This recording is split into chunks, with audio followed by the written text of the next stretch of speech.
Una encíclica es una carta en la que el Papa da instrucciones a los fieles católicos, pero por primera vez, esta está abierta al mundo entero. La encíclica Fratelli Tutti es una compilación de los discursos sociales del Papa Francisco. Tocaremos aquí los temas más destacados.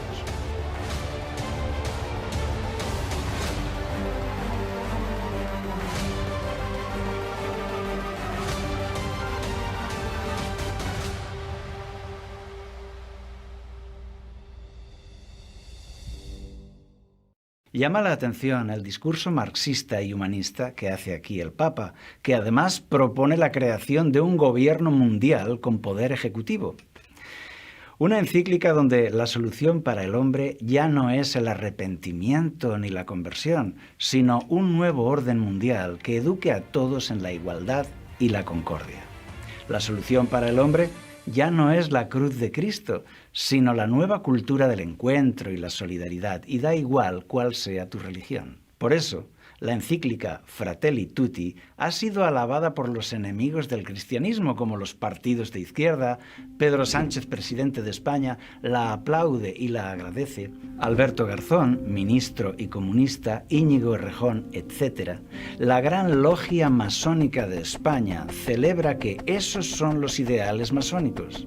Y así la lista de alabanzas es interminable, incluyendo líderes religiosos cristianos y musulmanes. La cadena CNN, primera cadena informativa del mundo, la llama el mayor regalo de Francisco. Pero al mismo tiempo, muchos católicos practicantes publican su desagrado, su decepción, diciendo que el Papa se equivoca en este giro humanista. Diferentes corrientes de opinión católicas están denunciando que esto no es el cristianismo de la Biblia. Monseñor Viganó, arzobispo católico, declara: daría la impresión de que esta encíclica fue escrita por un masón. Duras palabras. También en Estados Unidos, Luis Román, del canal católico, dice: oren por el Papa, que quizá Dios le dé una bofetada y le haga despertar. También Vicente Montesinos, del canal católico Adoración y Libertad, dice: la jerarquía ocupa, que está en el Vaticano, lleva adelante un plan globalista y masón. Y añade: no es momento de callar, el que está con Bergoglio está contra Cristo. ¡Qué palabras más duras! Suenan espadas en el mundo católico. Amigos, hay mucha gente muy afectada con todo esto, sufriendo. Se sienten traicionados. ¿Por qué? En la encíclica Fratelli Tutti, Francisco expone la necesidad de una autoridad mundial dotada de poder que esté por encima de los estados y que lleve adelante la agenda globalista. También dice que los gobiernos nacionales deben entregar su poder a ese gobierno mundial. Objetivo: la solidaridad. Las regiones deben ceder su identidad cultural por el bien común y también el individualismo personal debe ceder. Propone una reforma de la ONU y del sistema económico para crear la familia de naciones, un nuevo ordenamiento mundial jurídico, político y económico. Francisco apoya la inmigración ilegal, anima a que caigan todos los muros en las fronteras y los muros en el corazón humano. Entre los cristianos no debe haber control de fronteras, sino brazos abiertos. Propone la desaparición de las fronteras en todo el mundo. Francisco dice que la crisis de la COVID-19 ha mostrado la incapacidad de la humanidad de actuar conjuntamente. Por eso necesitamos otra estructura mundial que sea fuerte y solidaria. Y aquí quiero mencionar algo. El libro de Apocalipsis, en el capítulo 13, profetiza un futuro donde el mundo adora a un gobierno mundial al que llama la bestia. Apocalipsis 13:8 dice: y la adoraron todos los moradores de la tierra, cuyos nombres no estaban escritos en el libro de la vida. Así, Dios nos advierte de este nuevo orden mundial. Para nosotros es emocionante ver cómo esta profecía de la Biblia va camino de su cumplimiento. El Papa impulsando un gobierno mundial que se presenta ahora como solidario, pero que será autoritario e intolerante. En el capítulo 5, titulado La mejor política, Francisco aborrece la economía del libre mercado. El sistema actual de liberalismo económico debe destruirse, porque su objetivo no es ayudar al hombre, sino las ganancias. Pide que los empresarios creen trabajo para las personas, pero no por el beneficio. Francisco dice: la ambición desenfrenada de dinero que impera hoy, ese es el estiércol del diablo. Las reglas económicas actuales no son buenas, pues no ayudan al desarrollo integral del hombre. Ataca la propiedad privada. Dice que la propiedad debe estar al servicio de todos. Se necesitan nuevas instituciones. La política no debe estar al servicio de la economía, sino al servicio de los más necesitados. Francisco dice que las naciones occidentales, que han prosperado con el capitalismo, no deben ser tomadas como ejemplo, porque aumentó la riqueza, pero no la equidad. Pero no tiene ni una palabra de crítica hacia los regímenes comunistas. Permitidme aquí un comentario. Cuando Dios organizó a su pueblo, Israel, dio a cada familia un pedazo de tierra en propiedad privada. No organizó un sistema comunista en el pueblo de Israel, sino que Josué capítulo 14 nos habla de la propiedad privada. Es aprobada por Dios si está acompañada de generosidad. Los periódicos dicen que no hay cifras oficiales de cuánto dinero tiene el Vaticano. Además, está a nombre de un universo de diferentes congregaciones, bancos, fundaciones y un sinfín de entidades en los países del mundo. Basta con decir que cada una de ellas es un cliente VIP para los bancos. Hay bancos que tienen departamentos aparte dedicados solo a los negocios del clero. El Vaticano compra deuda del gobierno de España. Esto es especulación financiera. La voracidad del Vaticano por aumentar sus riquezas llega a generar escándalos que leemos en la prensa. Por mencionar solo uno de hace unos meses, fondos de caridad donados para los más pobres fueron destinados a inversión inmobiliaria en Londres. Así es, se trata de una colecta de donativos para los más pobres llamada el Óbolo de San Pedro. Pero se usó para la especulación. Era un fondo de 650 millones de euros. Solo ese fondo. Los periódicos lo han llamado la escandalosa operación inmobiliaria de Londres. Búscala en Google. He tomado el dato de clarín.com, 1 de noviembre de 2019. Entonces, ¿por qué Francisco rechaza el capitalismo en su encíclica mientras su organización lo abraza en la práctica diaria? Si Francisco cree que no se debe amasar fortunas cuando hay hambre en el mundo, ¿por qué no predica con el ejemplo? En el capítulo 2, titulado Un extraño en el camino, Francisco dice que la parábola del buen samaritano es un mandato a la solidaridad internacional que debemos cuidar al necesitado. En esta parábola hay un herido tirado en el suelo. Pasa un clérigo y no le ayuda. Luego pasa otro y tampoco, hasta que pasa un extranjero de otra religión y este sí que le ayuda y le salva. Amigo que me escuchas, abre los ojos. A día de hoy, el Papa Francisco se parece más a aquel sacerdote de la parábola, que ve a los que sufren y pasa de largo, que teniendo una inmensa fortuna no la comparte. Y tú dirás, pero Cáritas hace una labor de ayuda. Sí, claro, Cáritas, Manos Unidas y las ONG y entidades católicas son el mesonero de la parábola, que hacen un excelente trabajo ayudando y cuidando a los que sufren, pero con el dinero de otros, con el dinero que reciben para eso de los gobiernos, donantes, fundaciones, entidades, colectas, campañas y aún de los impuestos. Pero no con el dinero del Vaticano, no con el dinero del sacerdote, que vio al herido y miró para otro lado, y se fue porque tenía que escribir una encíclica muy bonita.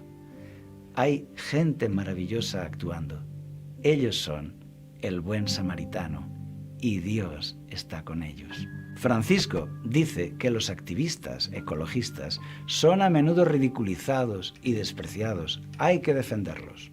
Las entidades que luchan por detener la destrucción medioambiental han fracasado. Por tanto, necesitamos un gobierno mundial con verdadera autoridad para esto. El Papa advierte del populismo sin decir a qué se refiere, y de los que difunden bulos en Internet, fanáticos, extremistas, etc. Dice que esto debe ser reprimido. ¿Hay aquí una velada amenaza a los que discrepan de su proyecto?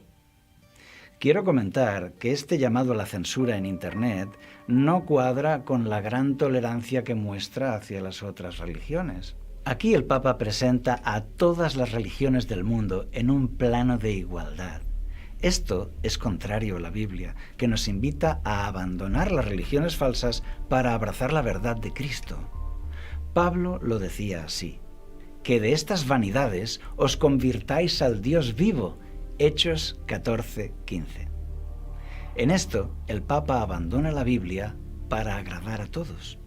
En el apartado Identidad cristiana, párrafo 277 en adelante, hablando del ecumenismo, dice que usemos el conocimiento mutuo como método y criterio. ¿Cómo? Pensábamos que el método y el criterio era la Biblia. Para Francisco, el criterio es el conocimiento mutuo, sin comentarios.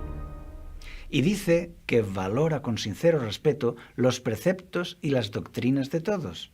Ya no es orar juntos, la fe, la solidaridad, cooperar. No, habla de las doctrinas, los preceptos y las doctrinas de todas las religiones. Presenta a San Francisco de Asís como un ecumenista que visitó al sultán para hacer un encuentro de culturas.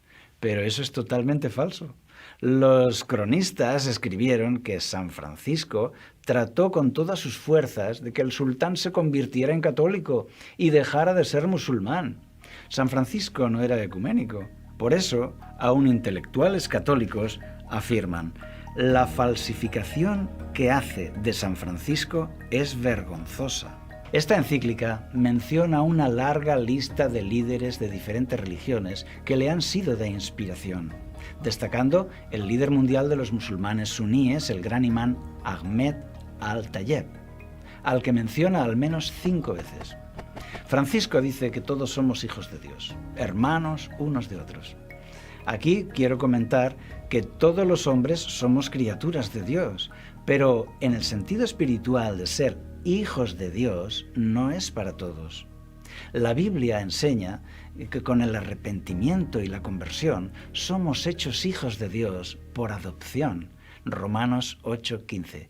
Pero para Francisco basta con haber nacido físicamente. La Biblia enseña que con la entrega a Cristo nuestro nombre es escrito en el libro de la vida y somos hechos hijos de Dios. Juan capítulo 1 versículo 12. Para Francisco todos somos ya hijos de Dios, ya sea que tengan cualquier creencia o ninguna. La Biblia enseña que con el bautismo los salvos entramos en la Iglesia, Hechos 2:47, que es el cuerpo místico de Cristo, pero para Bergoglio basta con formar parte de la humanidad. Esta visión ecuménica contribuye a la construcción del nuevo orden mundial. Aquí, Francisco renuncia a algunas enseñanzas bíblicas para ser universalista y ser atractivo a todos. Un alto cargo católico, el arzobispo Carlo María Viganò, fue embajador del Vaticano en Estados Unidos. Comentando la encíclica, dice: esta encíclica constituye el manifiesto ideológico de Bergoglio, su profesión de fe masónica, así como su candidatura a la presidencia de la religión universal, sierva del nuevo orden mundial. En este canal estamos totalmente de acuerdo con esto. El Papa presenta una utopía hermosa, todos unidos, todos amigos, tolerantes y felices. Pero el objetivo del Evangelio es que se entreguen a Cristo para el perdón de sus pecados. Cristo busca nuestra salvación y Francisco una reorganización del poder mundial. Francisco habla de una humanidad que adquiere conciencia, donde son los hombres los que resuelven los problemas del mundo y lo sobrenatural está ausente. Esto no es nuevo, se llama marxismo y masonería, pero no cristianismo. Francisco fortalece aquí los pilares del nuevo orden mundial. Un gobierno mundial, desaparición de las fronteras, los gobiernos nacionales pierden su poder, abolición de la propiedad privada, pérdida de las entidades diferenciadas, inmigración libre y sin control, ecologismo. ¿Conseguirá el Papa ser presidente de la religión mundial? Las profecías de la Biblia nos dicen que el papado tendrá éxito en delinear una religión global y también en conseguir poder en el nuevo orden mundial. La pregunta es, ¿podemos confiar en él? Bueno, en su encíclica hemos visto que habla contra el capitalismo mientras se enriquece con la banca vaticana. Pide la igualdad para la mujer mientras en su propia organización la relega a un segundo plano. Pide que se derriben los muros de las fronteras mientras los muros que rodean al Estado Vaticano siguen muy altos y herméticos. Habla contra la propiedad privada mientras mantiene un sistema privilegiado de propiedad y trabaja para aumentarla. Habla de compartir mientras guarda celosamente sus reservas de oro y los tesoros del Vaticano. Habla de Francisco de Asís como un modelo mientras vive en un palacio repleto de joyas. Querido amigo, Dios sigue estando ahí. Esta actitud del Papa no debe afectar a tu fe. No te desanimes. Al contrario, vemos cómo las profecías escritas para hoy se cumplen de forma espectacular. Razón de más para creer, razón de más para confiar en Dios. El clero puede ser desanimador, pero por suerte no lo necesitamos. Tú puedes hablar con Dios cara a cara. Cuando yo era joven, no podía creer en Dios por culpa de los errores del clero, la Inquisición, el papado, etc. Pero aprendí que son dos cosas muy diferentes. Aquí está el maravilloso Jesús, manso y humilde. Y en el otro rincón del cuadrilátero está la sombría jerarquía del Vaticano. Mejor seguir a Jesús. Muchos elegirán la religión de moda y todos tendremos que elegir. ¿Y tú qué piensas? Déjanos tu comentario, nos interesa. Para conocer más sobre el papado, su origen y su historia, te recomiendo un documental impresionante, La novia, la bestia y Babilonia. Te dejo el enlace en la descripción de este vídeo. Si te gustó el tema, ayúdanos a hacerlo más visible, suscríbete a nuestro canal y danos un like. Activa la campanita para recibir vídeos nuevos. Que Dios te acompañe.